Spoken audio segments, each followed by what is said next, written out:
Hello, ladies and gentlemen. It is once again that time of the week where we go ahead and talk about everything that is wrong with this world today, and talk about, in particular, the stuff that the mainstream media does not. We call out the mainstream media on their BS. It is the Hoodrat Strategist, only on the Hoodrat Strategist radio program. Kind of tripped over my words there. All right. And as always, want to make it very clear, the following thoughts, views, and opinions are not necessarily those of 89.1 FM WIDR Kalamazoo or Western Michigan University.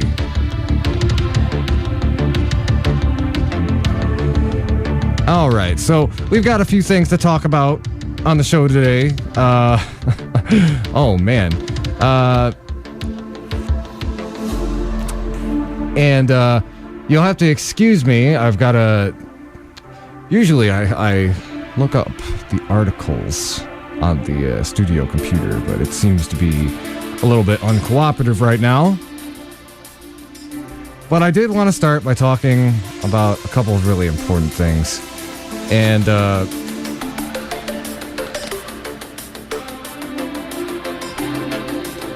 one that is of particular importance, and we're going to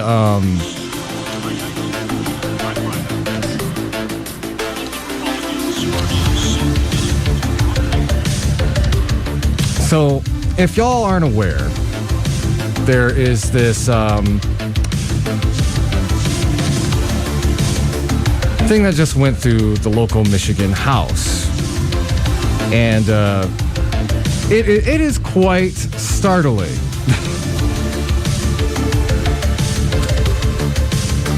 And what it is, it's essentially an extension of Citizens United right here in our very own backyard. And I'm going to take a moment real quick. There's an article on The Intercept that really goes into it in a good deal of depth. And I need to look that up real quick. So excuse me, I'm going to pause for music for just a moment.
Really sorry about that, folks. Like I said, I was having a little bit of technical difficulties, but I wanted to read from this article by The Intercept, and this actually happened last Wednesday.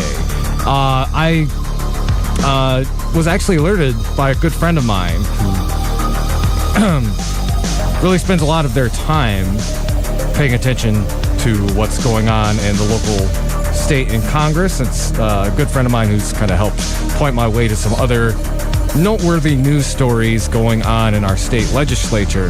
And when I first heard about it, I was extremely distraught, particularly because the implications of this, and I'll kind of explain more as we go into the article, but what we're essentially seeing is the kind of, gross, acceleration of money in politics that was brought on by Citizens United. Well, that's going to be happening here at the state level now. So let me read a little bit from this article from The Intercept. Michigan governor unleashes, it's our favorite governor too, Rick Snyder, who of course, one of the few voices of dissent, says, hey, you know what? We could use a lot more money in our politics. Why not? So Rick Snyder, he unleashes the title of the article is Michigan Governor Unleashes Citizens United on Steroids. It's by Justin Miller, and it was published a couple days ago, September 24th.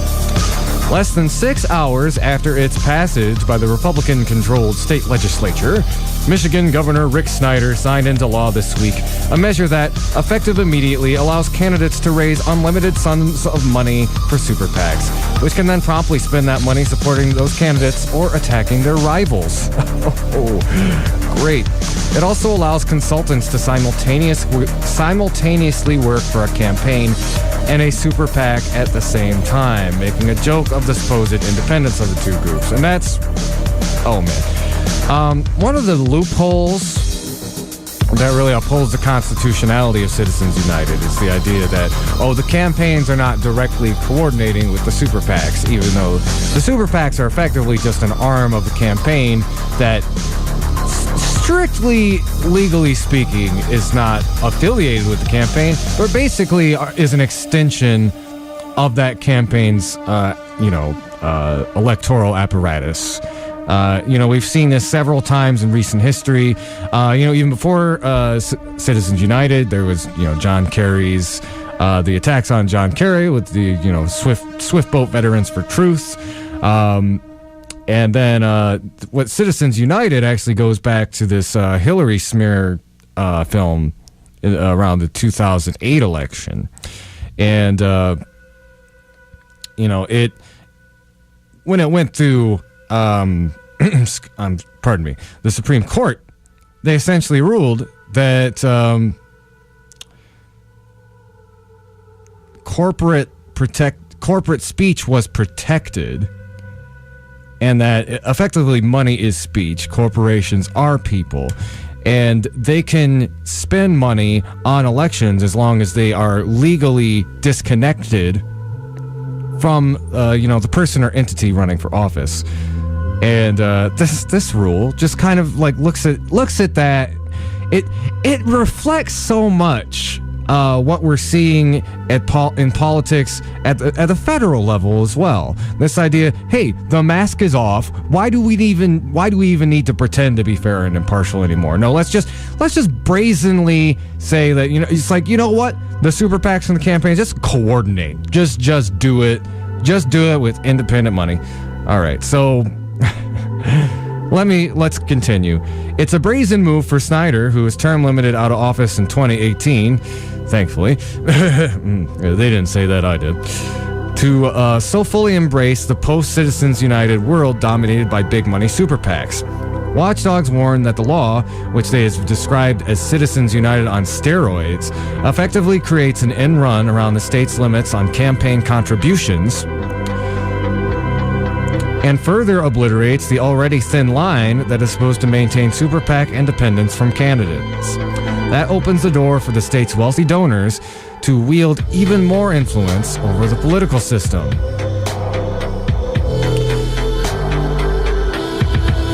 And, it's really, this is not an accident. It's similar, in my mind, to a lot of the strategies that the Republican Party in particular were employing leading up to the 2016 election. We've talked a lot on the show about, Citizens United, which to a certain extent, the Democrats' answer to Citizens United is like, we have to fight fire with fire. That's why even today, Tom Perez was elected DNC chair based on his supposed ability to get money from big money donors. Because in this climate, that's the establishment Democrats, that is, kind of see that as the thing that matters. Now, where the Republicans move their strategy towards, outright voter suppression, you saw it in cross-check uncounted ballots in the states. In cross-check, I'm referencing a voter suppression scheme that basically cross-references names in different in neighboring states. And if your name sounds too similar, then you'll get knocked off the voter rolls. This disproportionately affects African American and Latino voters. Anyway, we've talked about that a lot on the show, but I bring that up in order to really bring it home to that here in Michigan, there is, the political boomerang, or I'm sorry, that's not really the term for it. It's essentially the incumbent party is typically going to face a larger challenge and larger difficulty in getting reelected. We go from Republican to Democratic governor with fairly decent regularity here in Michigan, and particularly with Rick Snyder.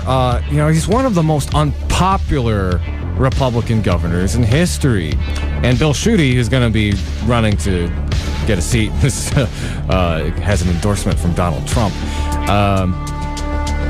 It is going to be very difficult in this political climate, even with Trump, taking Michigan, it going red in 2016.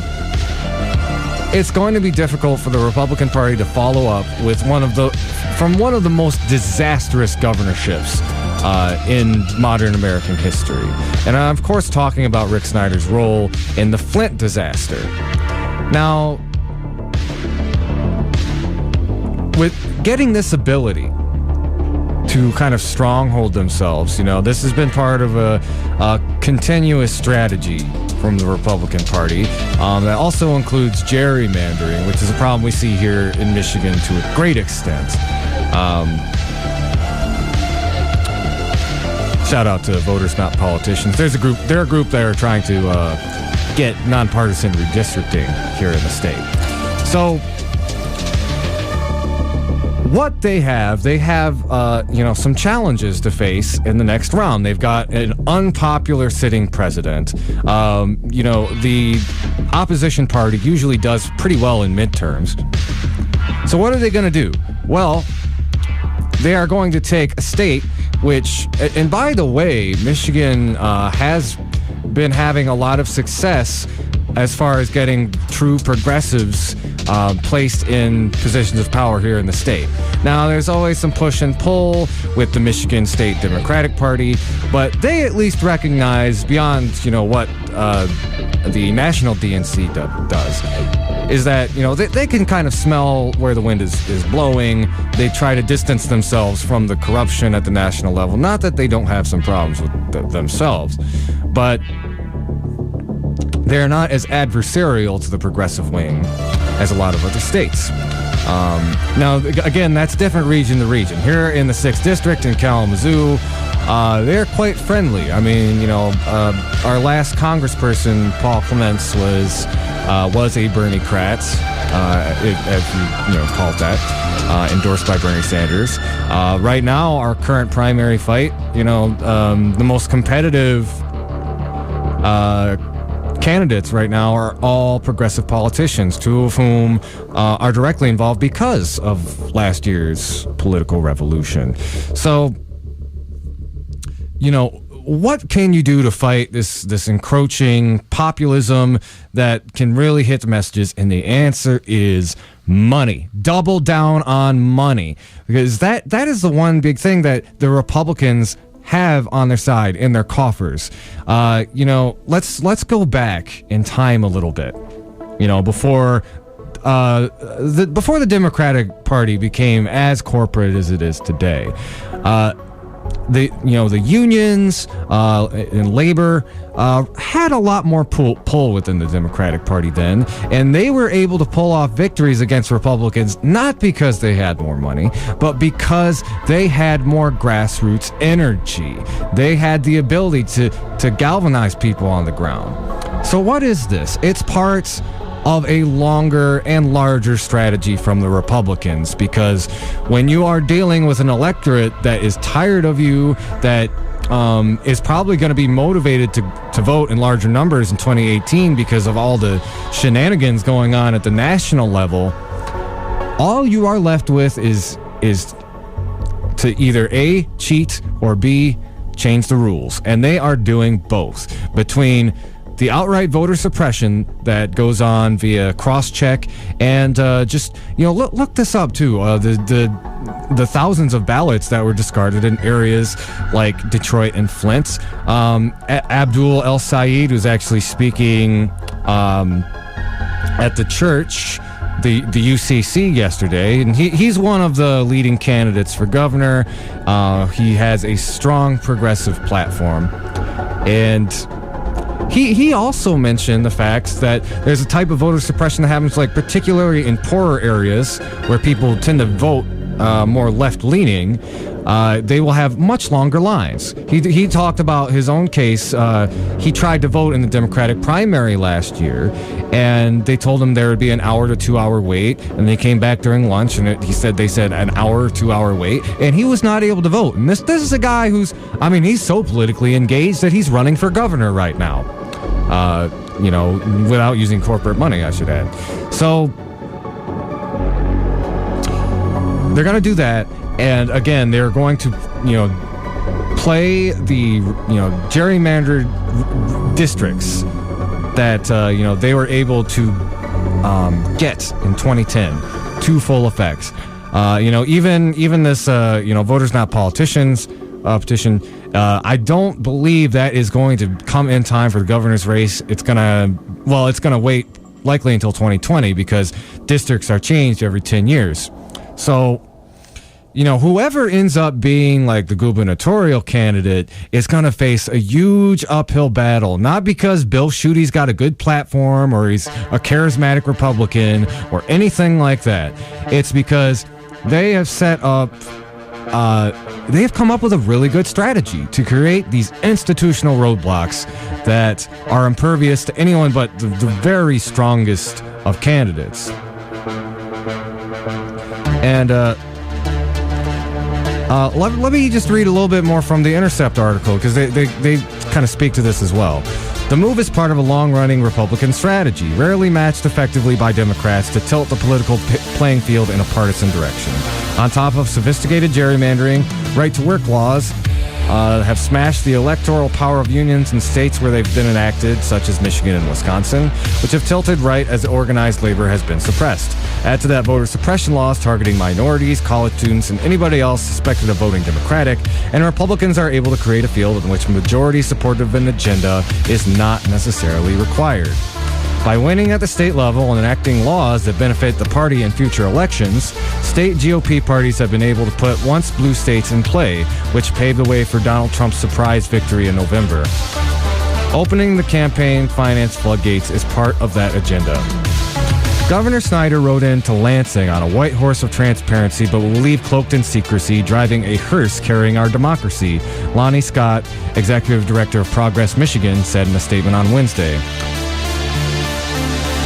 Snyder claims that the law simply provides legal clarity by codifying the U.S. Supreme Court's 2010 decision in Citizens United versus the FEC, which declared that corporations and labor unions are allowed to make unlimited amounts of independent campaign contributions.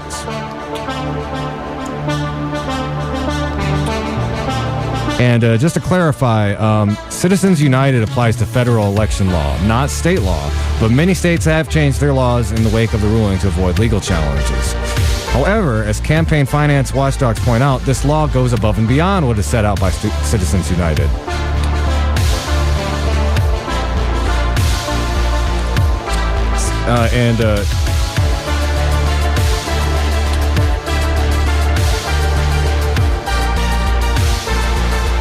And just to be clear, this isn't a clarification. The actual ruling on Citizens United states,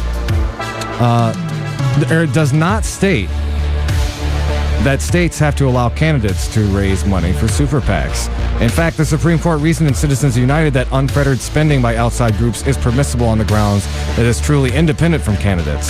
Since then, federal candidates and their enterprising lawyers have aggressively pushed the boundaries of federal regulation in ways that have turned aligned super PACs into shadow campaigns. Still, as porous as they are, there are federal regulations that aim to limit coordination, including restrictions on the type of information and strategy that campaigns and super PACs can share with each other. The FEC appears to require a 120-day cooling-off period before a campaign staffer can theoretically do strategic work for a super PAC. Watchdogs say the Michigan law ignores Citizens United's emphasis on independence. Not only does the new Michigan law allow candidates to rake in unlimited amounts of money for super PACs, showing the meager federal limit, it also allows a candidate's consultants, vendors, and attorneys to simultaneously work for a super PAC, so long as that person doesn't pass strategic information between the two. And well, how are you going to regulate that, ensure that doesn't happen?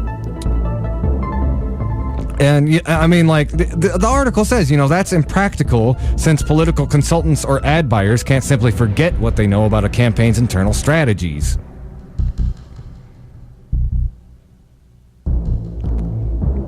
In reality, critics say the law sends a clear message to potential donors that an aligned super PAC is the candidate's in all but name and that their money will be put to good use for the candidate. And I want to cap off with, so I was using the gubernatorial race as an example. And they use an example here with that. If a candidate running for governor can get a donor to make a six-figure contribution to an allied super PAC, then the $6,800 contribution limit for statewide candidates is rendered useless, and the barrier between independent expenditure groups and candidates all but disappears. Candidates can essentially outsource their campaign operations to an allied super PAC that's bankrolled by select few mega donors.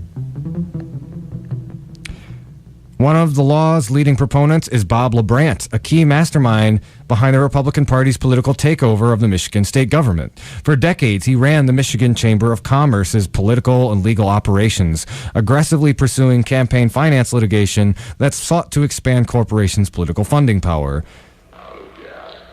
His efforts brought a case of his before the Supreme Court in Austin versus Michigan Chamber of Commerce, which laid the legal groundwork for Citizens United. Now, in advocating for the state to codify Citizens United and then some, he succeeded yet again in pioneering campaign finance deregulation.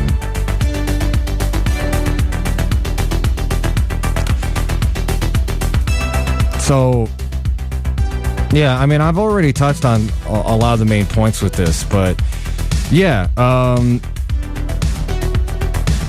what can really be done about this? It's kind of a catch-22, because we need to get these people out of office, but now they've made it so much harder, more difficult for us to get them out of office. And what it's really going to take is, we need to point out just how egregious this is.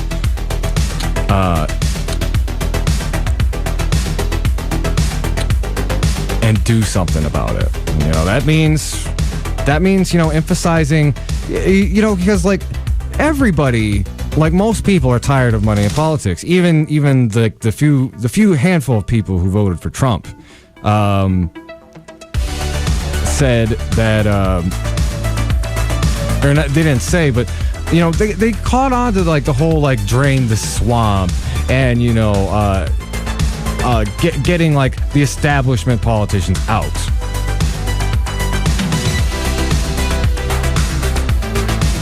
There's a reason the article talks about a post-Citizens United world. It's that it doesn't really matter where you are on the political spectrum. You're sick of this crap. And what they're really hoping is, People don't pay attention to state politics. They don't pay attention to state legislation. Well, we need to pay attention in a really big way. If you got people, people who are upset about big money in politics, upset about Citizens United, talk to them about it.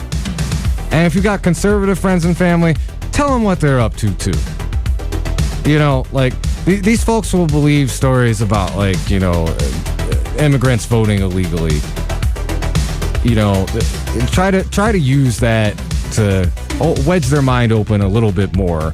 I remember I was actually at the inauguration having a talk with a guy about this, and I brought up cross-check. And by the end of the conversation, he's like, that sounds really plausible. And I'm like, yeah. Okay. So, gotta take a little bit of a break. This is the Hoodrat Strategist radio program, only on 89.1 WIDR Kalamazoo, your only source for political revolution.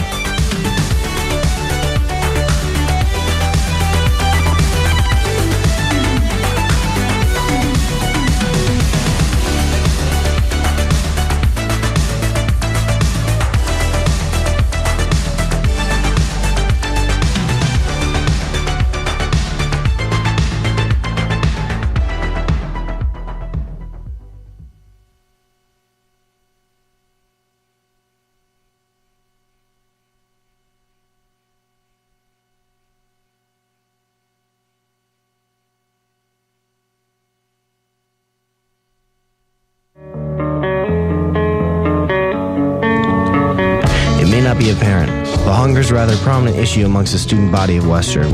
The Invisible Need Project is a multifaceted initiative that's aimed to help struggling students. Every 2 weeks, generous people donate their food to the pantry located in the Fawn Student Service buildings or other drop-off locations. All you need to do is grab a reusable bag and grab whatever food you need to help sustain yourself. If anyone's unsure when their next meal will be, or if you have a little extra food you'd be willing to donate, the food pantry is your place. If you're looking to help donate, become a volunteer, or just learn more, call 269-387-4742 or email dosa-inp@wmich.edu for details.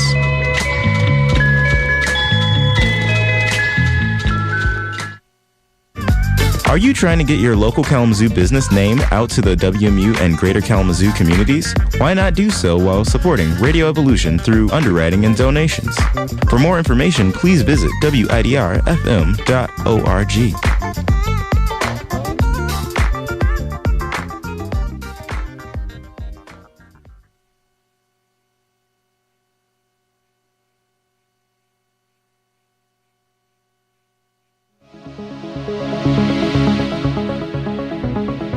We'll be right back, folks. You are listening to the Hoodrat Strategist radio program, only on 89.1 WIDR FM, your only source for political revolution.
Hello, ladies and gentlemen. This is the Hoodrat Strategist radio program, only on 89.1 WIDR Kalamazoo.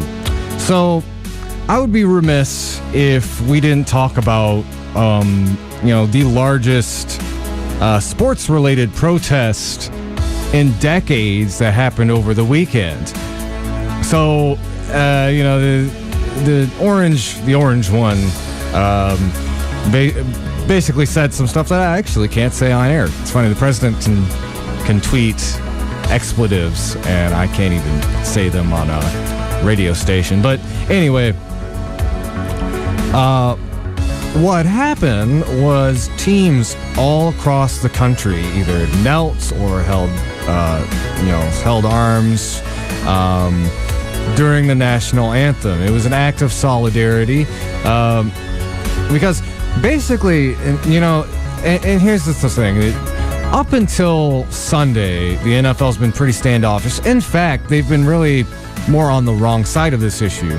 Let's not forget, they're like, I don't know the exact names, but they're like 10 different NFL managers who paid lots and lots of money into Trump's inauguration.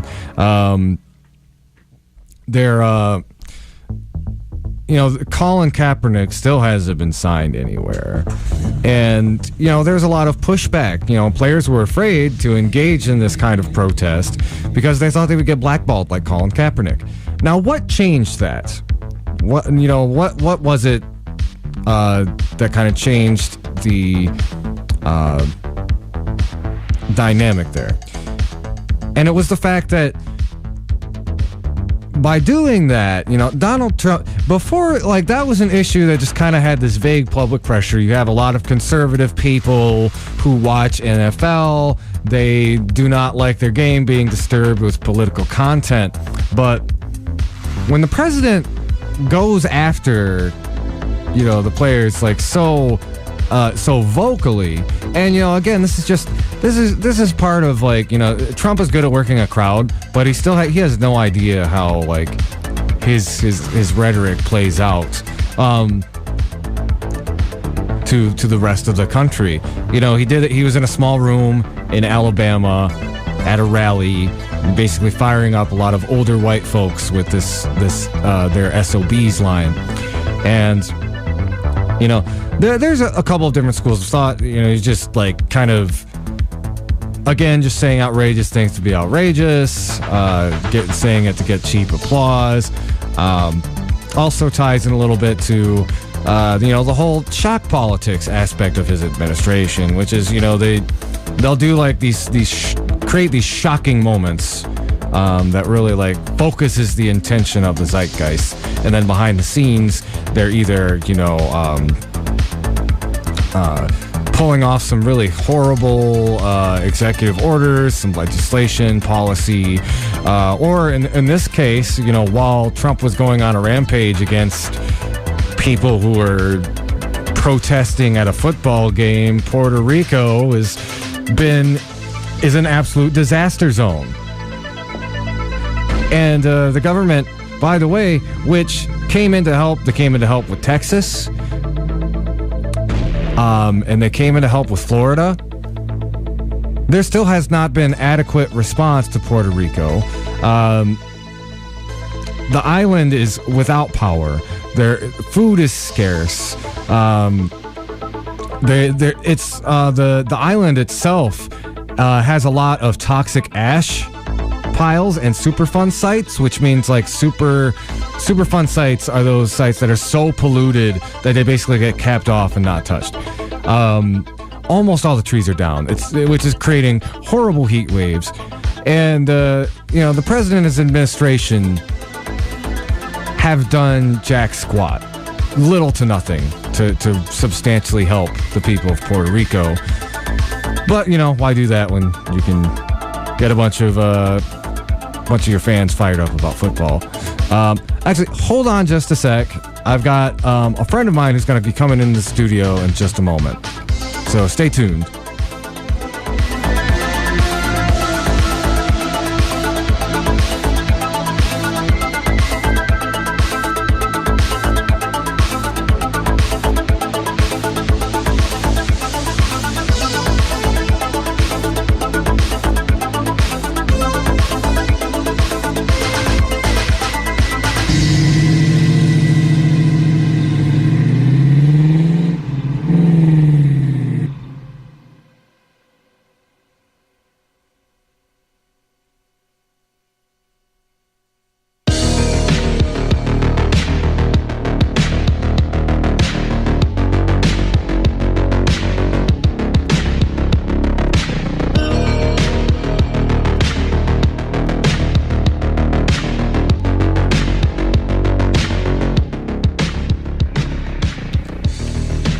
right, ladies and gentlemen, we are back.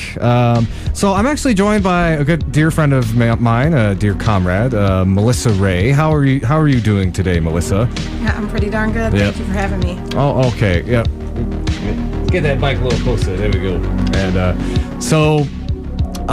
actually, I wanted to have you on the show to talk about a project you're working on, and I was just capping off a conversation about the NFL protests over the weekend, and then I was going to talk about the director of the Michigan State Police doing some racist shenanigans, but let's sideline that for a second, because I don't want to keep you until the livelong dusk of the sun. So. You can. Yeah.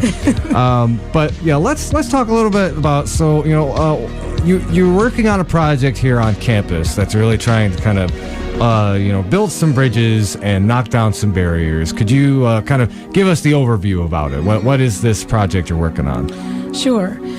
Thank you. It is a collaboration between the Omani Student Association, What If Student Association, and the Iraqi Student Union. We are bringing National Geographic and aviators leadership training here to campus to help students work through some of their cultural barriers. My personal thesis that I wrapped my master's around is that global engagement is a pathway to better race relations. So, hey, go Cap, yeah, go Cap. Yeah. And hey, if I'm right, we all stand to gain from that for sure. So the National Geographic Geno Project 2.0 is going to be available on campus. We're going to do 50 DNA kits, 25 international students, 25 domestic students, and then everyone who participates in that will also be required to participate in a couple leadership trainings by Aviators Engagement Strategies, Chris Mba. And what we're looking to do is try to help people find the authentic leader within themselves, have an opportunity to talk through some cultural differences in a really supportive environment where we're going to help everyone engage in the most positive ways. That is really remarkable. So let me ask you a quick question. So the Geno kits, how does that play into this program? Are people going to be DNA tested and then have it compared and contrasted? We're going to do all of the tests. We're going to compile all the results and find the best way to present them. Our intention is to do a public reveal, and we're working on the funding for that right now. The goal is that we're going to find the footsteps of everyone's ancestry. So we're going to be able to connect people to other regions around the world. As we know, we're from America. That doesn't really make us American. No. We're a hodgepodge of a bunch of different places. There's folks a few thousand years ago came across the Bering Straits. Everybody else is just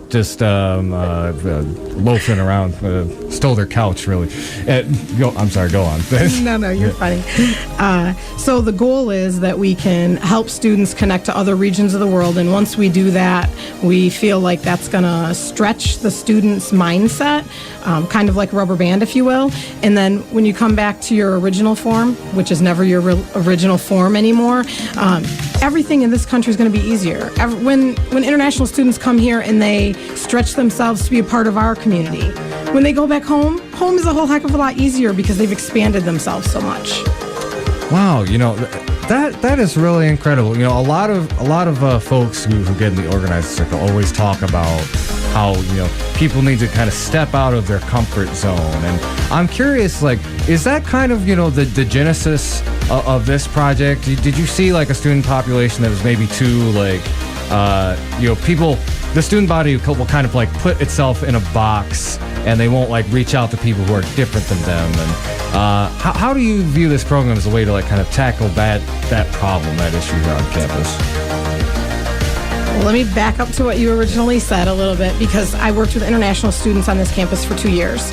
And one of the things that international students say over and over is, how do I get engaged with domestic students? And it's such a hard barrier for them to break through because domestic students are in their comfort zone.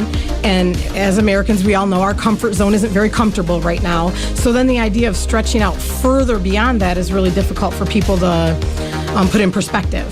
So because it's National Geographic. It's National Geographic. We all grew up on National Geographic. So that brings us all together to to learn something positive about one another. And then having leadership training coupled with it, and required if you participate in it, gives people the opportunity to start stretching some of their barriers. Chris and I both have a mindset to help people develop their true self, and he's actually helped me do that as well in a training. And so once we can get students in the same room, out of their comfort zone a little bit, we can provide them the pathway to start making some of the communications that seem difficult and show them that we all survive, if you will. That's great. This is really good stuff. From there, we talk about like kind of using these tools to like build leaders and build leadership. Is this? Are you hoping that the folks, both the domestic and the international students that participate in this, do you see them as kind of being able to use that to be more engaged with not just campus overall, but maybe like the greater Kalamazoo community? Because I see that as something where there could be a whole lot of overlap. Yes, absolutely. I think that one of the things that I just talked about with international students is they're always looking to figure out how to engage. Well, when you're having difficulties engaging on your campus, it's going to be difficult to step out into the community as well, and this will hopefully break down some of those barriers. We have students on campus that are Kalamazoo residents, and they have family members that they can interconnect. But I think once everybody sees that we're all not so different, that we all really just want to engage, we all want to fit in somewhere, that it'll make it easier for the people who are in their comfort zone, and it'll make it easier for the people who are outside of their comfort zone, and that's going to cascade throughout our community in a positive way.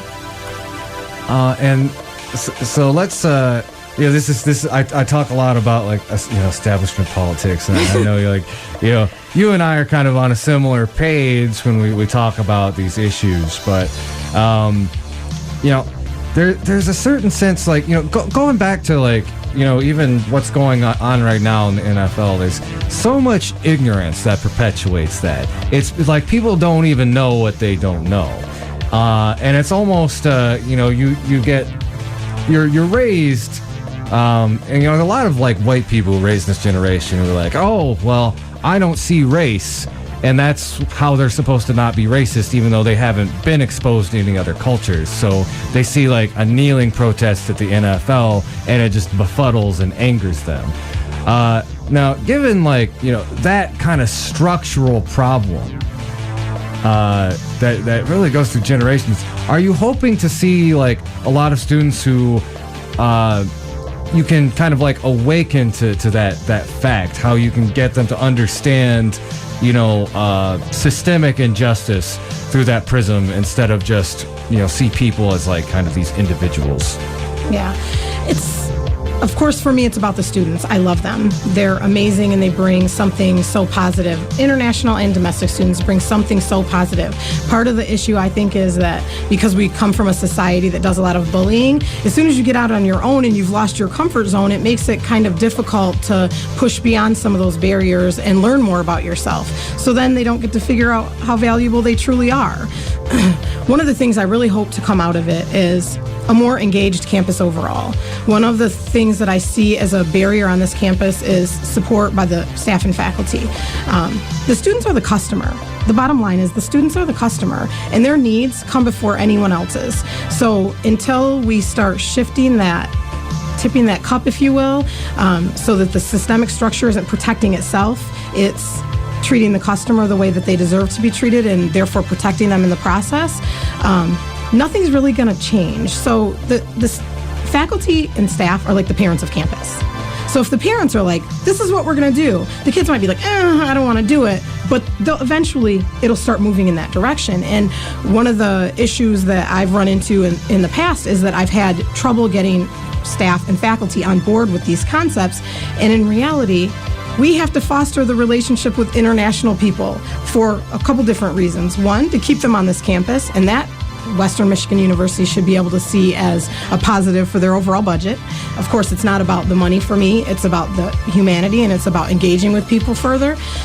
But when we step out into the workforce and we have to go get a real job, it's time then you have to be able to engage with people. It's not going to be all white Americans. It's not going to be all black Americans. It's not going to be all of one comfort zone for any individual. So in order to be able to work effectively, and start breaking down not just our cultural barriers here or race barriers in the United States, but breaking them down all over the world that the bullies of our country have been building up for years.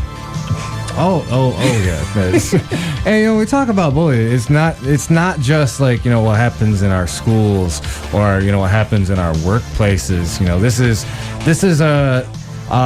You go back to like the dog whistle politics that was fostered by Goldwater, perfected by Nixon, honed in by Reagan, and then taken to this absurd level by Donald Trump, and then also co-opted in some cases by Democratic candidates like Bill Clinton.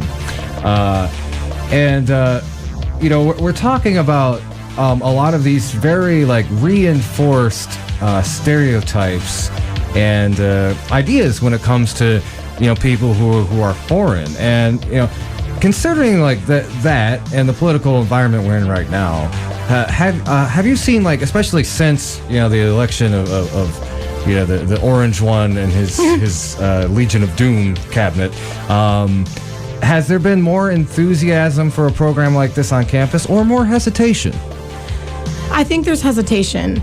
American students have probably more of an interest in protecting their own perspective, and their own perspective is built on maybe not the truth in some cases, and so people are protecting the concept that they're all white. Well, we are all intermixed, and we're all going to find that out from the Geno Project. I think it's also important to mention that the students are really, like, I don't want to say kicking and screaming. They're kind of like struggling in this environment, just trying to find their way. And so a program like this is going to help break down some of those barriers. Another component to this that I was really thinking about is, like, it's such a good idea to get domestic students really interacting with international students, because one of the things we saw, especially over the weekend, is just this ramping up of nationalism, where our perspective is, you see, go back to like Trump's campaign, it's like America first, et cetera, et cetera. And what I find is, like, a lot of times, even people who are kind of hard line in that fashion, when they actually sit down and meet these people, it can change their perspective. So is that a hope you have for some of the domestic students here participating in this program, is that they'll be able to kind of view all of these issues, and this is a problem on the left too, where people kind of hone in and only focus on American-centric point of view. I think it's one of the reasons that we've tolerated the endless wars that we have for so long. But do you hope this is kind of a way for them to start seeing these issues through an international perspective and not just a nationalist American one? Right, exactly. We are all not so different.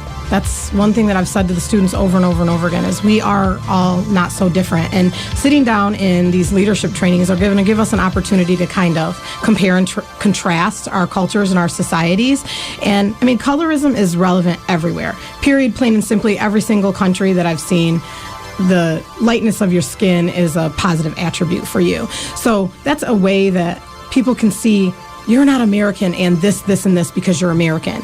And my hope is that students don't deter away from progress like this because they're scared of what someone will say or will think. Because Chris Umba from Aviators and I are both going to make sure that there is a safe and positive environment, period. No one is going to be in an environment where they are feeling disrespected or they're not going to have the guidance if they start to be misunderstood.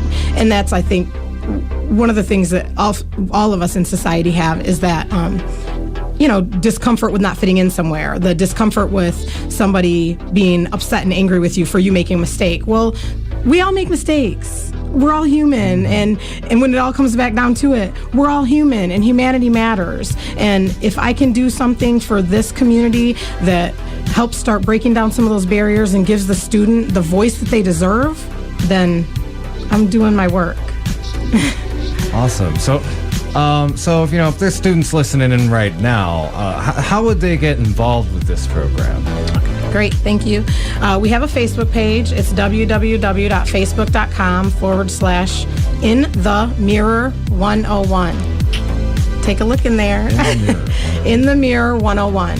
And my name is also Melissa Ray. You can find my email address on campus. If you're interested, it's also melissa.a.ray@wmich.edu. You can find me. I'm probably infamously known as the smiley Muslim lady with the 145-pound dog. So I'm around and I'm available to the students to help you guys in whatever ways that I can, not just for my master's project, but that's what I've been here for the last couple of years, and that hasn't changed. Oh man, awesome. I guess I just want to really cap off by asking, so we get the wheels going on this program here at Western, and we get people to really look at like where they came from. Is this something that would sustain itself, at least the hope, that it would sustain and evolve year to year, or is this going to be more of a short-term project? Currently, it's a short-term project. My goal would be that it had some longevity behind it. I think that we all know that you can't change 400 years in one semester. I mean, if I can, then I'm going to sell that because it's going to be like gold.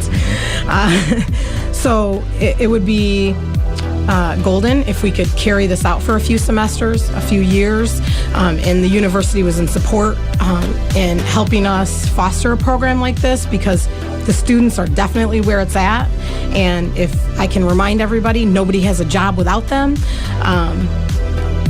But I have to have the support of Western Michigan University, and right now I'm running into a lot of roadblocks. So if I can start pulling out some of those roadblocks and continue to work with the student organizations to bring something like this back to campus for repeated sessions, we'll see more and more and more interest.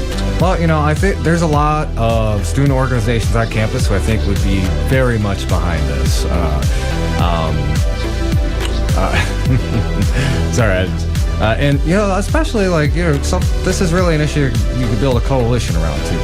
It's not something that I think you would just get backing from, say, the political groups, but also some of the more nonpartisan groups on campus as well. I mean that's probably a conversation you and I can have later, but. If y'all are hearing that out there, this is a really great idea. I really commend Melissa and Chris for putting this together, because I agree, this is really something that the campus and the community needs. It's something direct, actionable, something you can see, with some of that natural science, National Geographic. And can really bring a lot of the points that we talk about on the show week in, week out. Bring that home for the people here on campus. I think I'm going to take a quick break. Melissa, you're more than free to stick around. I'm going to be talking about some more issues. We got a local the Michigan State Police Director said some unbecoming things. Not quite as bad as Trump's SOB comment, but it's right up there. And also talk about why they kneel, particularly with update on what's going on with that case in St. Louis. So, ladies and gentlemen, this is the Hoodrat Strategist radio program, only on 89.1 WIDR FM Kalamazoo, your only source for political revolution. Keep your dial locked. Got more BS to call out as the show proceeds.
W W W W W I W R double double double W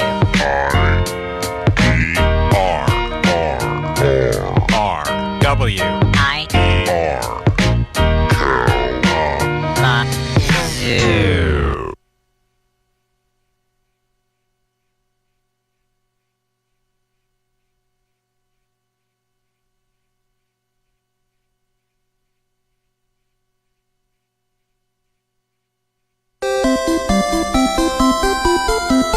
Wider is proud to be supported by Pedal Bicycle.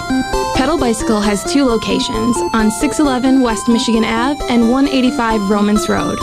More information can be found at pedalbicycle.com.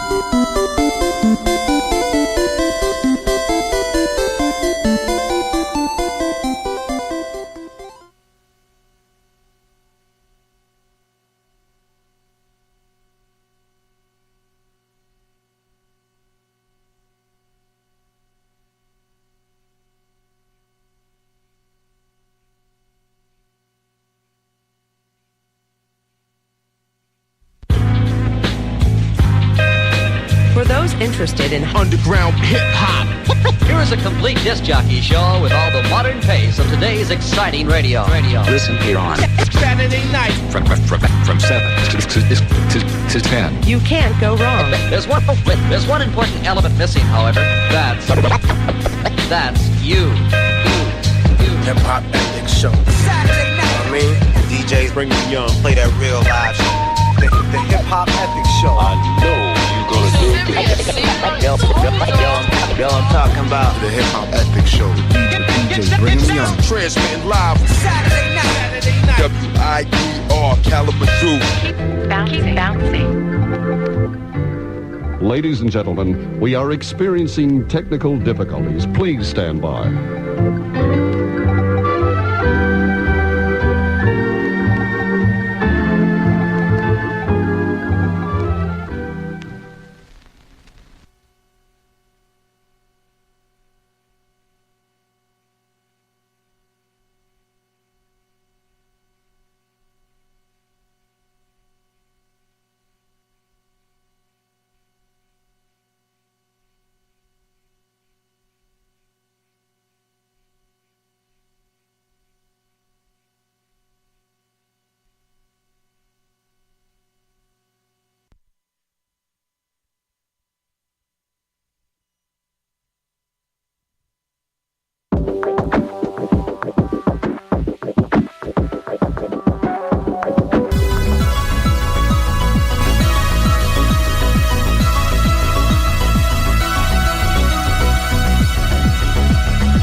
Hello, ladies and gentlemen. We are back. This is the Hoodrat Strategist radio program, only on 89.1 WIDR Kalamazoo, your only source for political revolution. Now, Melissa, I wanted to make sure I gave you an opportunity. There were a couple other bits and pieces you got to mention during the first interview. So if you just want to drop some of those truths real quick, let the people know what's up.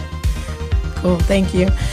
So National Geographic and Aviators Leadership training is available on campus now for any students. If you want more information about it, you can go to www.facebook.com/inthemirror101.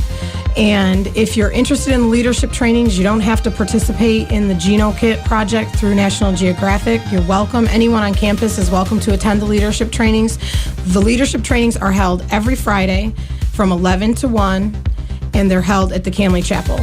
There will be taste tests of food from other cultures, and anyone is welcome at any time.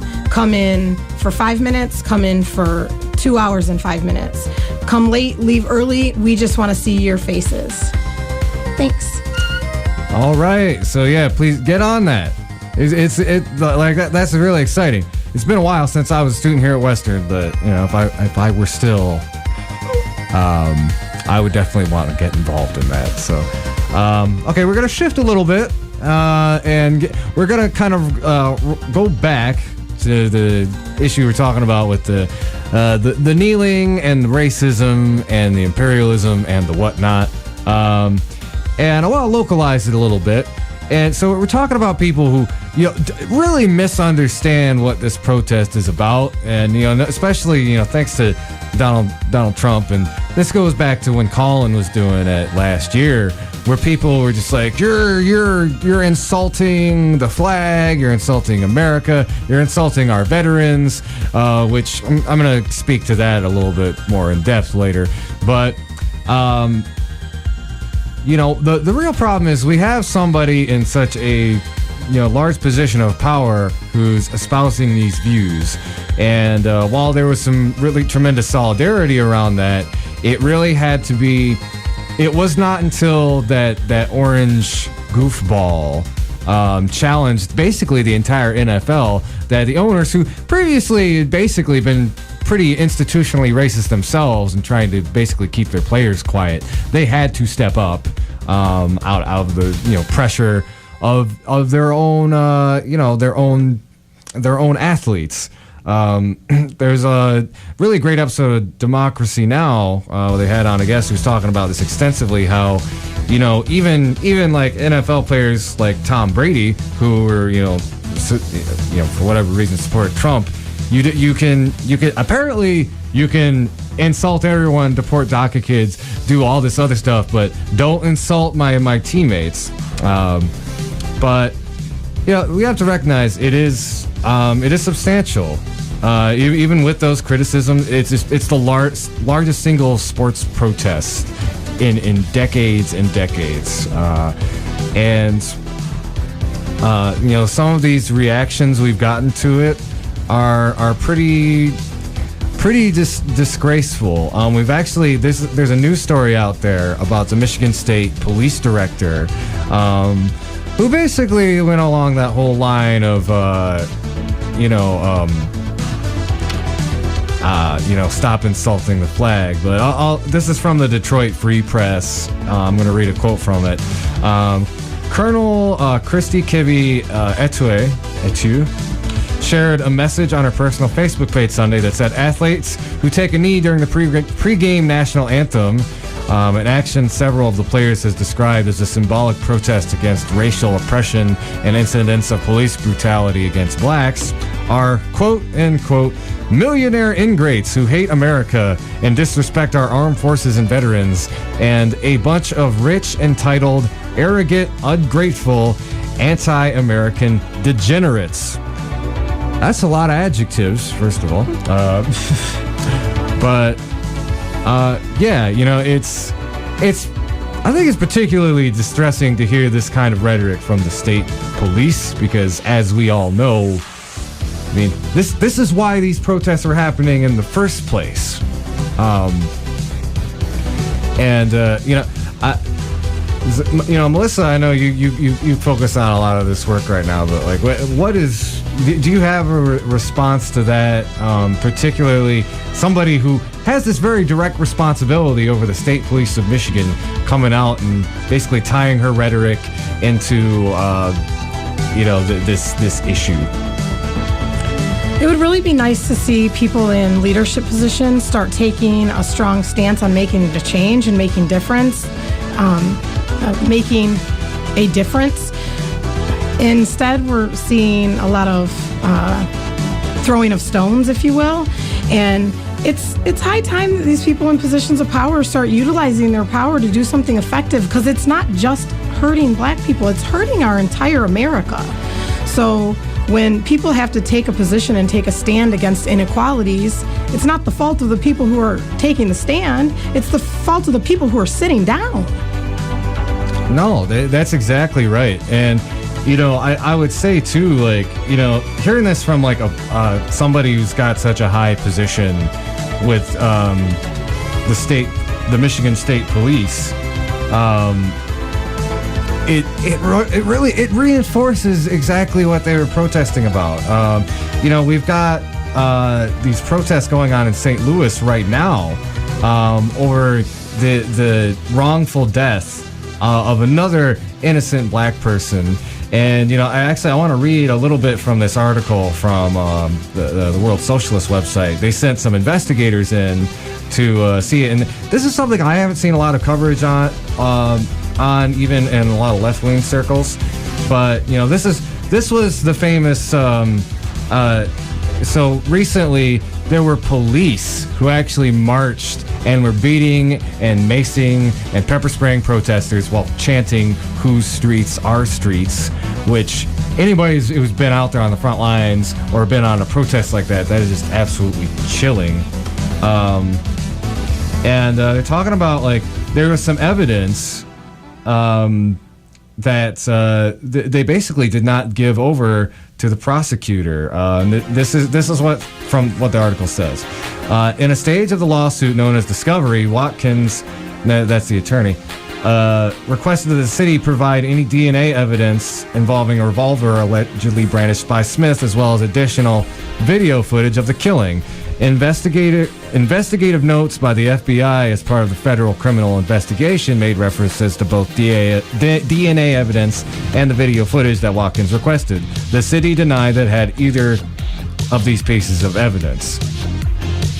And, the attorney goes on to say, had we had this evidence prior, it would have increased the settlement value of the family's claim. I brought this to the attention of the Missouri Attorney General, who handled Stockley's defense in the civil case, and his response was, "We gave you everything that our office," the Attorney General's office, "had in its file. That is not the legal standard for discovery. They had a duty to hand over not just what was in their file, but what was in the possession of the city of St. Louis, which they did not." And just to remind anybody who's forgotten the context of this case, this was the killing of Anthony Smith. This was an officer named Stockley who basically just proclaimed, "We're going to kill this MF, don't you know?" He came up to Smith's car, shot him 5 times. Smith was unarmed. Stockley actually had an AK-47 on him. And a bystander's video showed Stockley removing his gloves after the shooting, then rummaging in the police car and placing something in the victim's car. At trial, Stockley claimed that Smith had a gun in his car, but the evidence showed that the only DNA on the weapon was his own. So yeah, basically he planted a gun in this dude's car to justify the killing. And of course, he recently got acquitted. This is why they knew. And this is something that, like, there's so, what's distressing is not even the overt racism that we see from, like, a lot of Trump's diehard supporters. It's this willful ignorance where you see a lot of people who just still don't get it. They're like, all lives matter, or they don't understand why people are being unpatriotic or disrespecting the flag. This is why. This case in point. There is a different rubric for justice in this country based on whether you are white or you are black or you are brown or Muslim, and without that understanding, of course you're not going to get why people are kneeling for the flag. And I know you intersect with a lot of different communities, Melissa, and what's your take on that issue of just kind of like white obliviousness in the face of just such obvious injustice? It's a farce, if you will. People are pretending that they don't see it. People are pretending that they don't know because it will force them to look in the mirror. And people don't want to do that. They're afraid at the idea that the darkness that they have inflicted or cast over the lives of other people is coming back for them. And the longer you can pretend that that's not real, the longer it keeps you away from having to actually make a difference and change something. And it's extremely disappointing, of course, watching the way that this society functions and that people are sitting back and pretending that they don't understand what's going on.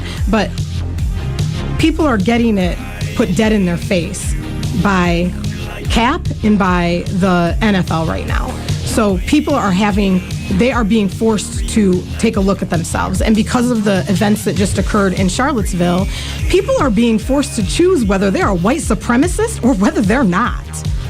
And that's a really hard place for people to take a position because the structure of our society and the hierarchy created a situation where people are afraid to speak out against it. People don't want to be bullied. They don't want to lose their jobs. They don't want to be put in a position to be the underdog. So instead of putting yourself in that position, you have stayed complicit and laid silent. There's no laying silent anymore. People are now faced with, am I a white supremacist or do I believe in equality? There are two sides. Pick one. Yeah, and I didn't actually read this article, but I think it was on Vox, and it was the headline was just like Colin Kaepernick won, and the whole idea around that is the whole intention, even going back to like when he was originally kneeling, and what his predecessors had done. There was an interview with one of the folks who helped orchestrate the famous Black Power salute in the Olympics back in the 60s. And he's actually like one of Colin Kaepernick's advisors. And it's all about forcing those issues into the national conversation, places they don't normally take place, whether it's like, forcing that conversation into like your workplace, into where you go to the bar, on sports television.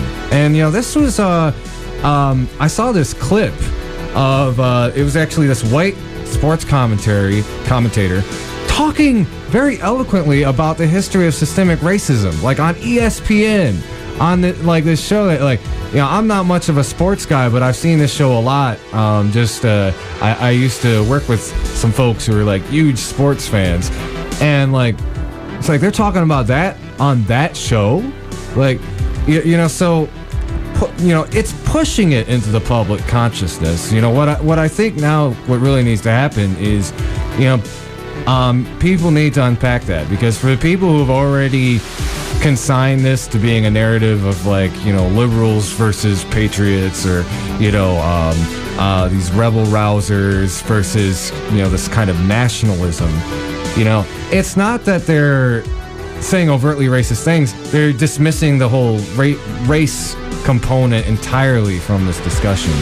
And it's about, if you bump into somebody who does not acknowledge that part of it, you gotta force it on them. It's like, are you okay with innocent people getting killed by the police? I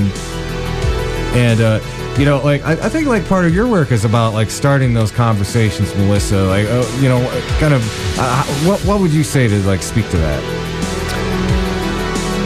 Giving the student body a platform to start having the conversations, not about these topics specifically, because this is light mode. We're talking about how we can relate to each other. We're talking about family and culture in other countries so that people can be introduced to it, so that they can expand themselves enough to come back into their normal home environment and have it have it be more effective and easier.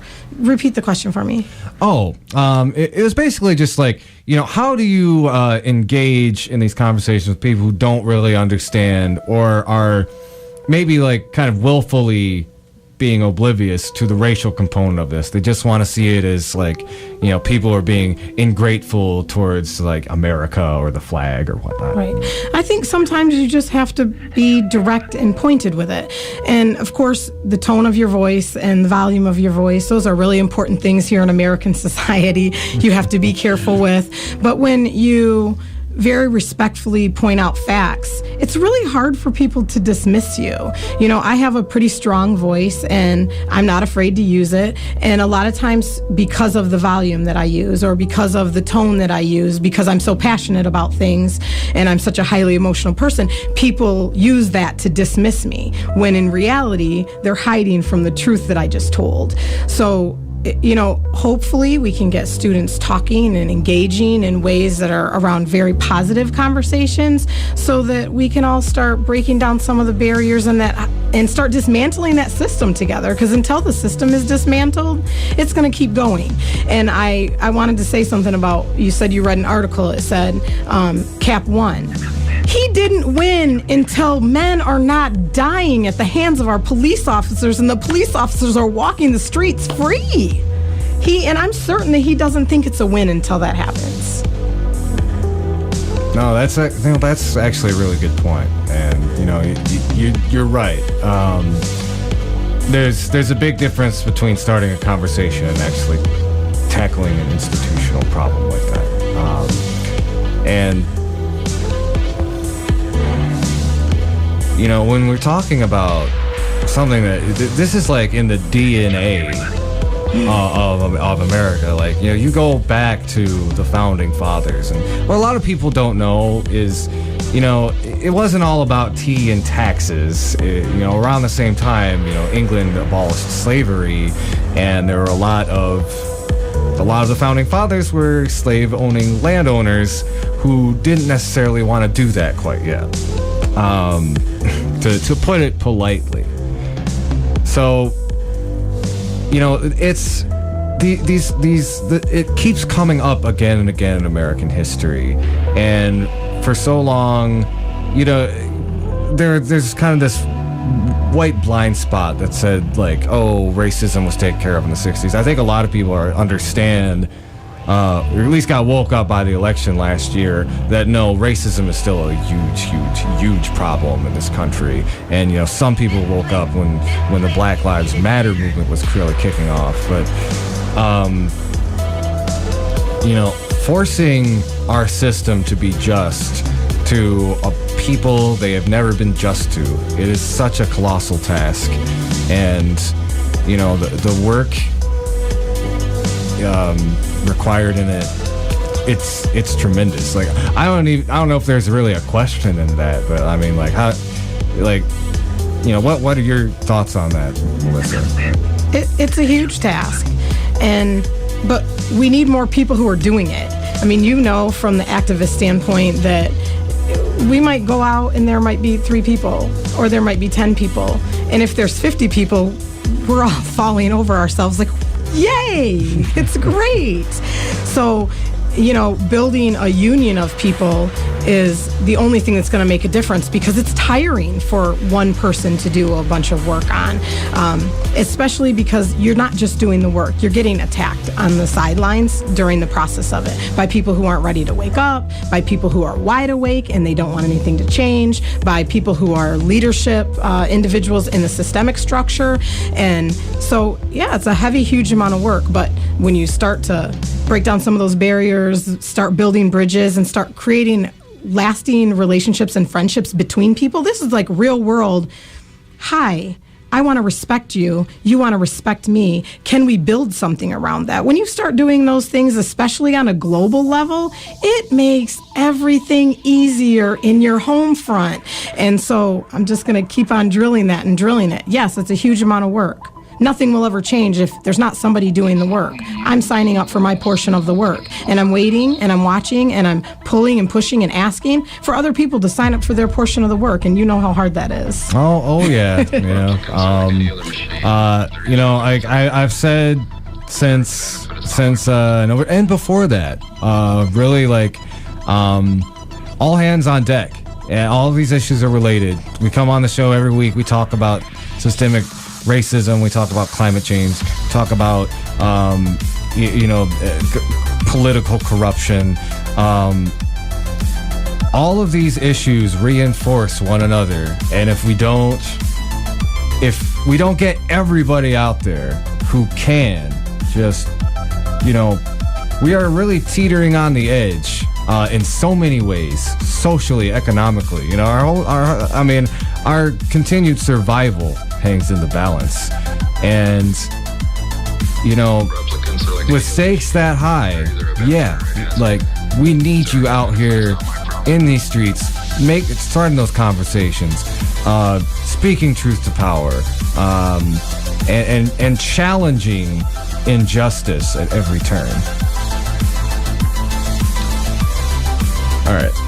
So, did you have anything else to cap off with that? I think we're going to kind of close up that conversation, and I've got to move on to, I'm going to be having a guest on for an interview in just a couple of moments, but I just want to make sure, Melissa, is there anything else you want to say either about the project you're working on or what we've been discussing here?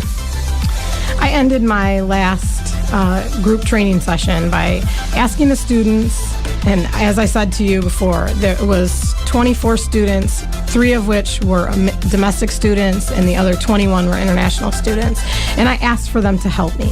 What I asked them to do was smile and say hi to anyone that they passed. Because when you start showing people that it's not that difficult to relate, even on the smallest level, on the smallest scale, we all speak smile. So let's do it. And once we start opening up the energy on the campus, those conversations are going to get a whole heck of a lot easier. So if any of you are interested in participating in a program that will support a better environment for everyone here on campus, go to www.facebook.com/InTheMirror101 or find me, Melissa Ray, the happy Muslim with the big, huge dog. All right, thank you so much, Melissa. All right, we're going to take a quick break. We'll be right back. We're actually going to have on my friend Matt Kuehnel, who recently started the Libertarian Socialist Caucus of the Libertarian Party, which is kind of interesting. We'll talk about that in a few minutes when he gets on.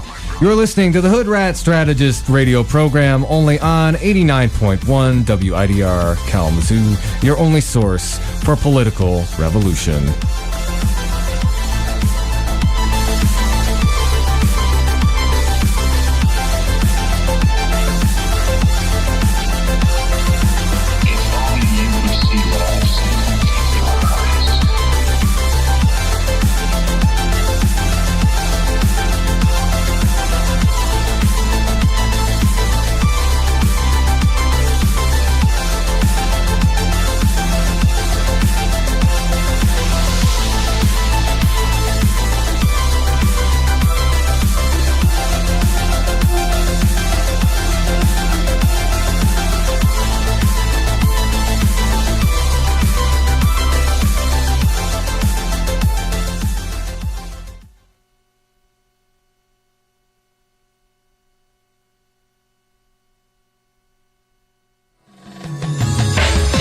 Alvan Humane Society is a non-for-profit, no-kill animal shelter that has been serving Allegan, Van Buren, and surrounding areas for almost 50 years. They are hosting their CARES Fund Drive and are over halfway to their $500,000 goal. Alvan can currently house around 30 dogs and 100 cats. Money raised from the CARES campaign will go to build a new shelter, which will expand this capacity by 20%. Alvan Humane Society has 20 dogs and 40 cats that are microchipped, spayed and neutered, and fully vaccinated, ready for adoption right now. To adopt a pet, donate to the CARES Fund Drive, or find out more, feel free to visit them on the web at www.al-van.org.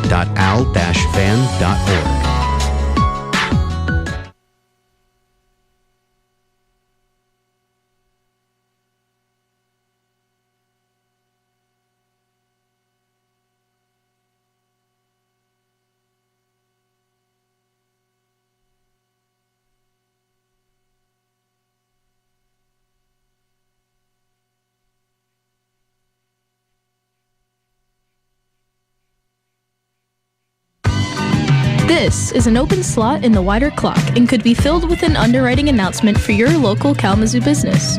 For more information, please visit widerfm.org and head to the support page.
right, ladies and gentlemen, we are back. You're listening to the Hoodrat Strategist radio program, only on 89.1 WIDR Kalamazoo. So we are joined now by my friend Matt, is it Kuehnel? Is that how you pronounce it? Kuehnel. Kuehnel. All right, Matt Kuehnel. And he is one of the organizers of the Libertarian Socialist Caucus inside of the Libertarian Party. Now, for those of you who aren't really hip to, the Libertarian Party and what they're all about, one, there is a group on campus, Young Broncos for Liberty. So, you can go talk to them. I'm sure they'll have a great political conversation with you. But there's the Libertarian Party. They had Gary Johnson run in the last election. They're all about, basically as little government as possible, making sure that there are no restrictions, which can have some bad outcomes. We talk about, that can impact negatively in terms of deregulation. A lot of the libertarian folks are behind the whole money is speech, corporations are people. But on social issues, they are usually quite forward thinking. They want they don't want the government to intrude on what people are doing or what rights they have to do them. However, as far as kind of radical American politics goes, a lot of people view libertarianism and socialism as polar opposites. However, you guys decided to start a Libertarian Socialist Caucus. So I guess my big question is, given how people might initially think, well, that seems kind of bizarre, the ideas, at least the way most people understand them, seem to be opposites. What kind of inspired y'all to organize this caucus, particularly inside the Libertarian Party? Yeah, because a lot of us started in the Libertarian Party. And like me specifically, I came in a year ago because of Gary Johnson. I was a very centrist libertarian. And once you get in the party, you're exposed to so many different philosophies and ideas. And I took to anarcho-capitalism. There's a lot of anarchists in the Libertarian Party. They're still a minority, but they're still a big presence of them. So I took to that. And my idea originally was I wanted to unite the anarchists, because you have all these different factions of anarchists, anarcho-communism, and anarcho-syndicalism, libertarian municipalism, all these different views. And those are all viewed as left. And there's this perception that libertarian is right. So I originally set out to try to teach these other anarchists the ways of anarcho-capitalism, which I viewed as superior, because I just really didn't have a lot of knowledge on theirs. And a lot of it boils down to just semantics.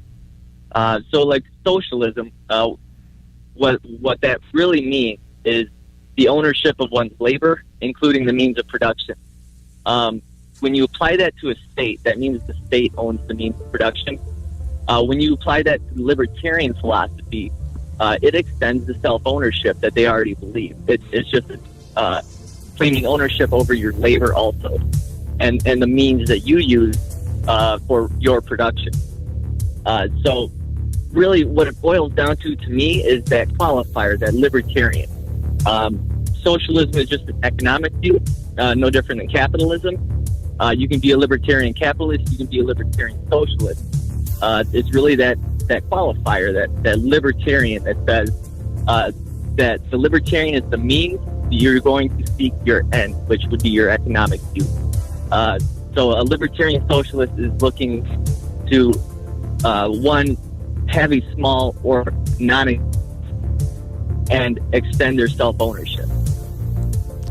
Okay, great. And kind of going off of that. So it's funny. I've taken some internet quizzes that say I'm a libertarian socialist. You brought up the fact that there's a lot of some of the emerging radical political forces in this country are like the anarchists, the anarcho-socialists, in a really big way that they haven't done in several decades. And it's kind of interesting how there's this kind of through line where personally they have like a lot of leftist politics, but they don't necessarily believe in a state. So I was wondering if you could expand a little bit on what does it look like when socialism is practiced without being statist? That's I'm probably fall more along those lines, of kind of anarcho-socialism, and as a political philosophy, how does libertarian socialism see socialism occurring without the state operating in some sort of administrative fashion? Yeah, now that boils down, like libertarian socialism is a wide term. It's a big tent, and that fits all those anarcho-communism, libertarian municipalism, and basically what those take is one, the assumption that we're operating in a free state, with no state, and that we ultimately can form voluntary associations. Even anarcho-capitalism says you can form voluntary associations, but doesn't really lay it out how. And that's where these different ideologies come in. So you have libertarian municipalism, you have anarcho-federalism, you have all these different ways that people have thought as to how to arrange order, how to have voluntary associations, while still respecting the autonomy and self-ownership, self-will of the individual. So, I think one of the big questions, and I've brought up this caucus to a couple of my other friends, and their question is like, in the Libertarian Party? Really? I think there's this kind of idea that, I think it's true to an extent that the Libertarian Party is, very capitalistic. So I'm curious, like, why organize these ideas inside the Libertarian Party specifically, and also how has the broader Libertarian Party responded to the Libertarian Socialist Caucus? Yeah, again, to me, like, mostly those of us who started the caucus, we were already in the party. You know what I mean? Like, we took the libertarian ideals before we really expanded upon these other ideologies. That's a big part of it. And again, there's that qualifier, that libertarian socialist. So, like the Democratic Socialists of America, they're not a political party, but they are an organization. They do have a Libertarian Socialist Caucus in their party. That's already been established. So what we're trying to do is appeal to those kind of people where they reject the state. They're in a party that endorses the state, that seeks to have, like Bernie type socialist policies enacted. We want to appeal to those people and show them that, look, if you're against the state, join us, because that's, to me, what the party is really about, is limiting and taking out as much of the state as possible. Ultimately, what will separate that right and left is your order of operations. So what do you want to see go first? Where the libertarian capitalists, the typically right-leaning, they attack things like welfare and taxes and things like that, where the libertarian socialist mind might gravitate more towards corporate welfare. Let's attack that. Let's not pick on poor people just yet. Let's try to make their life easier first. Okay, yeah, and, kind of going into that, like, I think the left and the right, we look at, like, radical political movements of the last decade, and you have, so one of the things I said about the election is, like, the mood of the American electorate was less about Democrat versus Republican as it was Occupy versus the Tea Party. And, the clear distinct, and obviously both of these movements are more complex than I could really give in a soundbite. But if you really boil it down, it was, Occupy would say the problem is big corporations, and, Tea Party would say it's big government. Now, with the libertarians, what it sounds like your caucus is doing is saying, like, all of the above. And, you mentioned how, like, the libertarians kind of go after the state side of it first. So what is it about the relationship between corporations and the state that kind of made you, float towards this Libertarian Socialist Caucus? Yeah, I mean, basically what it is I come from that Occupy background, and I got sucked up by the Tea Party. Basically, Ron Paul and his abolishment language. That's what appealed to me, because I was a leftist, but I was a radical. And I've always just been a rebel against authority, so that it appealed to me. Dismantle the Fed. What? I'm sorry. Go ahead. Yeah, exactly right. And I mean, so that's kind of what I want to do. Is I feel like both of them are people's movements. They're both people who recognize that there are systemic issues in our government, and they really they rarely see eye to eye. But I think there's a lot in common that just gets passed away as identity politics, and people just find their corners, and defend them. So really, I didn't start off as a libertarian socialist. I started off just wanting to appeal to them, just kind of change up our message a little bit and find that common ground. I found that most of it is just semantics.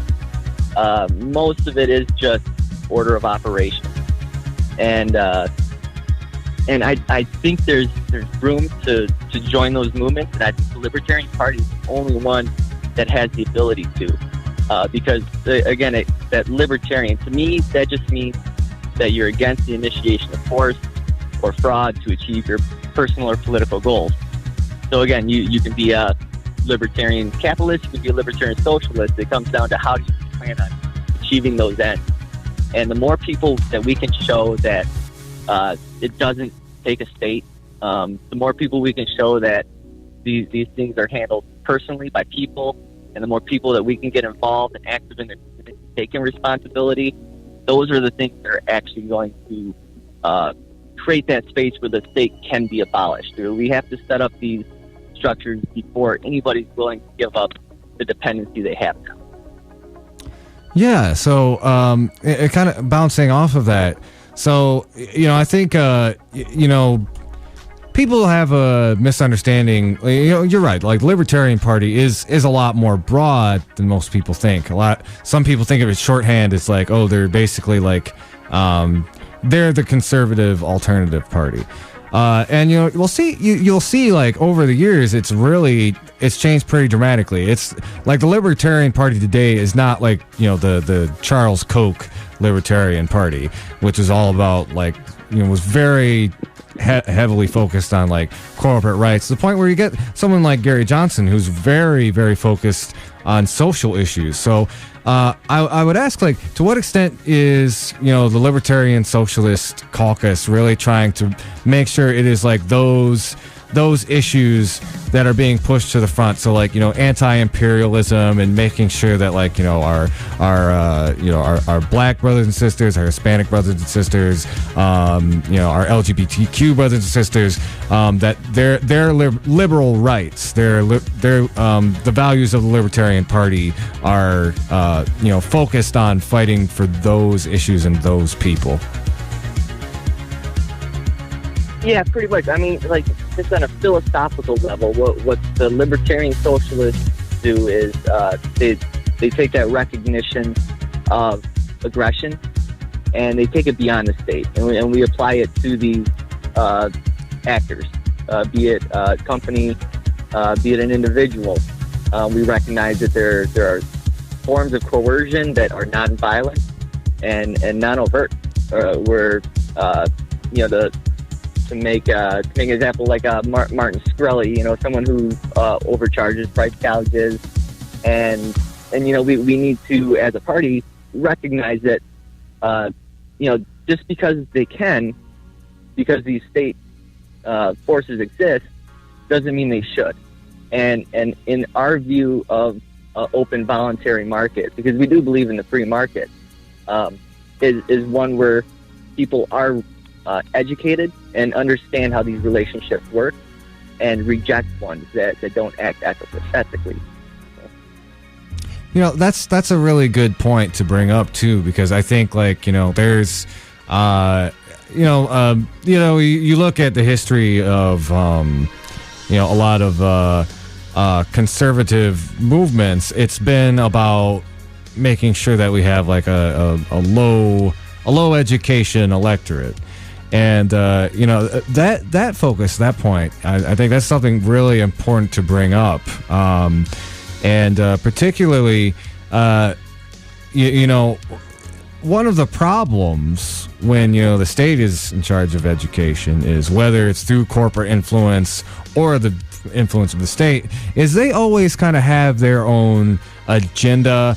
You can look back to the early history of public education in this country, and they're very overt about like social programming and all that. So do you think, and this is going a little bit more into practice than theory, but do you think, having a volunteerism applied to education, do you think that would produce better outcomes for, having an electorate that, or not an electorate, but, a population that are educated enough to know when, they're being ripped off, and how to kind of mobilize and organize around that? Yeah, no, definitely. I mean, right there, nobody teaches this stuff in school, how to live life and how to interact with people. It's just very systematic and it's educational. It's focused on curriculum. So I think definitely anytime you decentralize something, you improve it. I think centralization just cuts down on efficiency and quality of service. So I mean, like with the Socialist Caucus, we're playing with the idea. It's not official yet, but seize the means of education. homestead to homeroom. The teachers should be the ones running the school, not some administrators way up that are notorious for thrifty spending. So I think anytime decentralization and focus on local control, you're going to have better results.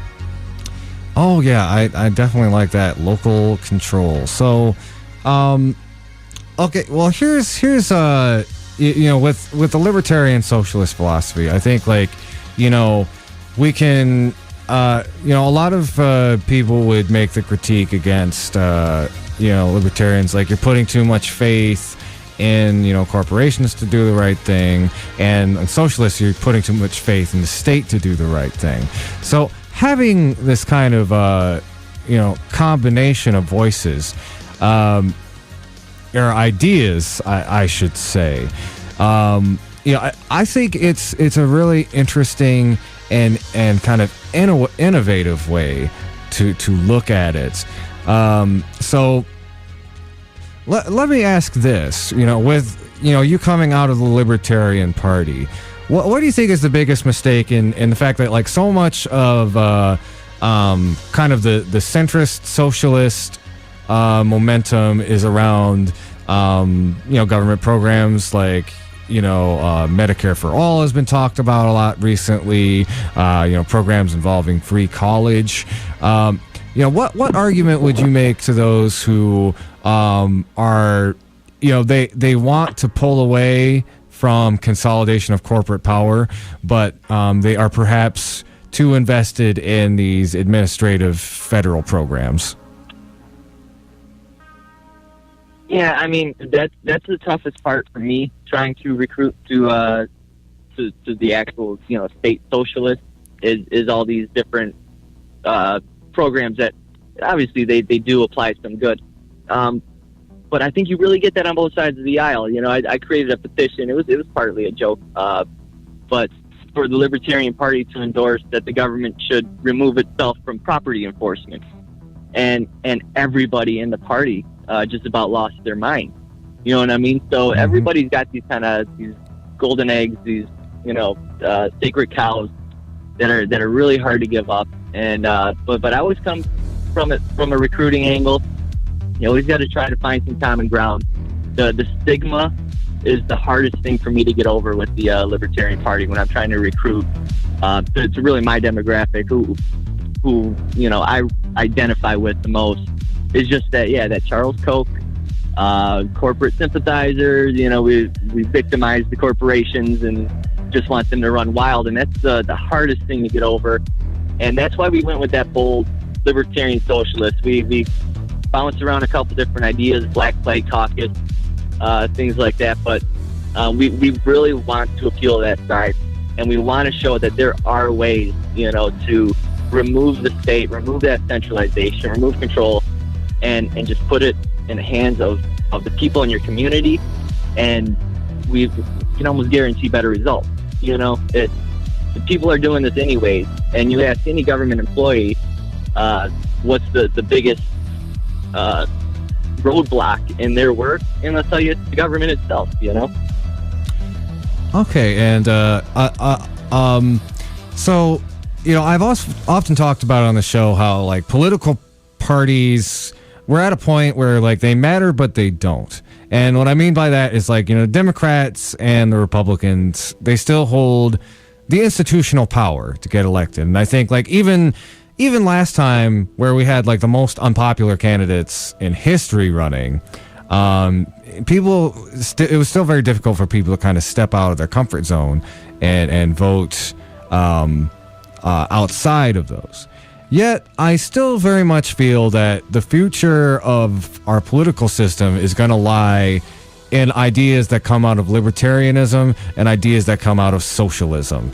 And whether those are going to be parties by name, I think that is the political future that we're heading into. So, with that in mind, I see both these parties growing either unto themselves or as a political force in America. So is the goal of the caucus then Is it just to is it to push the Libertarian Party leftward, or is it just to kind of represent that faction of libertarianism that exists within the party? Yeah, it's simply just to have a seat at the table. That's all we're fighting for. And again, I think this is a strength of the party. We don't want to have the whole party take our position. I don't think that'd be wise. It's just not smart to take something as diverse as libertarianism can be and try to nail it down to, one ideology, one demographic. It's just unnecessary and counterproductive.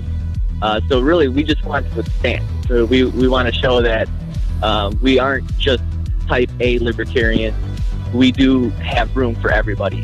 And really, once more show up, it'll just expand that diversity.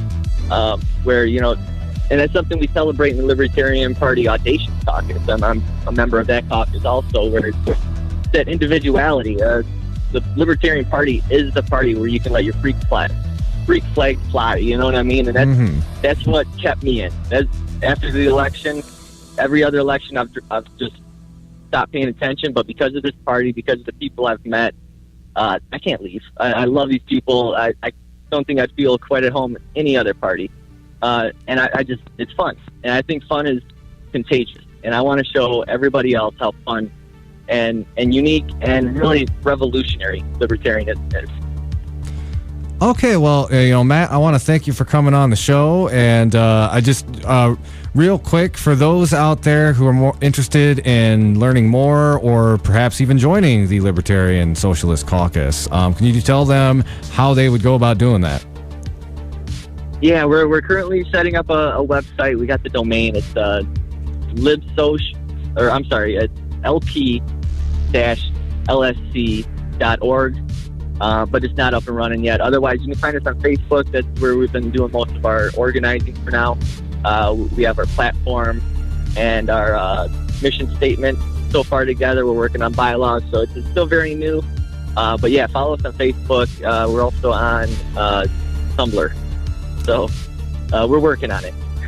All right. Well, thank you. Sorry. Go ahead, Matt. I was just going to say, thank you for having me on the show. I really appreciate it. Okay, well, thank you, Matt. I really appreciate it as well. And, good luck to you. And hopefully we'll talk again. I hope that the Libertarian Socialist Caucus grows and goes very well for you. I appreciate the support, Andy. Thank you. All right. Okay, well, want to thank all my listeners today for tuning in. This has been the Hoodrat Strategist radio program, only on 89.1 WIDR Kalamazoo, a weekly show where we call out the establishment's BS. Now, if you missed some of the show, you want to tune in, listen to some past episodes, you can find us on YouTube. That's the Hoodrat Strategist radio program. Just look it up. We also have a Facebook page. And just real quick, the preceding thoughts, views, and opinions were not necessarily those of 89.1 FM, WIDR Kalamazoo, or Western Michigan University. All right, y'all. Have a good night. Keep fighting for that revolution solution.